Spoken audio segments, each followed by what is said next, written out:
जो भगवान राम ने करोड़ों करोड़ों साल पहले एक ही बात बोली कि ये देश की धरती हमें एक ही सीख देती है, मानवीयता। जात पात, धर्म, इंसानियत, मानवता, ये सब केवल ईश्वर की एक सीख का माध्यम है।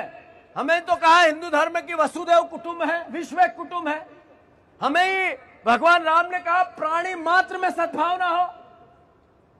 जो लोग ये कहते हैं कि हम एक गांव हिंदू बनाना चाहते हैं, मैं उनसे आग्रह करना चाहता हूं कि हम एक तरफ कहते हैं कि पूरा ब्रह्मांड अरबों साल पहले हिंदुओं के भावना के बाद ही सारे धर्म आए, तो फिर अरबों अरबों अरबों साल पहले राम थे, तो फिर पूरा विश्व हिंदू होना चाहिए, गांव क्यों होना चाहिए?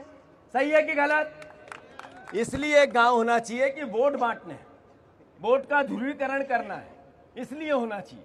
अरे आपने, मैं हिंदू हूं और गर्व से कहता हूं कि हूं, पर मेरे राम ने मुझे सिखाया कि सबसे पहले गरीब का ध्यान दो, सबसे पहले इंसानियत पे ध्यान दो, सबसे पहले हिंदू मुस्लिम सिख ईसाई आपस में है भाई भाई। ये नारा भी तो संविधान ने दिया हमें, ये देश की हमारी संस्कृति ने परंपरा ने सिखाया हमें सिखाया जो संविधान है उसने, कि जो हमारे दूसरे धर्म के लोग हैं, अभी जैन समुदाय के लोग हैं, एक हमारे जैन समुदाय के साधु को, महात्मा को, स्वामी जी को नीमच में मारा गया। आखिर क्यों? इसलिए कि आपको नफरत फैलानी है। अभी जबलपुर के दो बीजेपी के कार्यकर्ताओं ने बात की आपस में, उन्होंने कहा कि ये जैन तो रावण के समान है। क्यों बीजेपी मौन रही? क्यों ये संविधान मौन रहा? क्यों प्रशासन मौन रहा? आखिर सब जगह नफरत। अरे देश की किसी हिंदू का, मुस्लिम का, सिख का, ईसाई का, सबका हाथ काटो, रंग हिंदुस्तानी मिलेगा, कोई भी इससे बाहर नहीं है।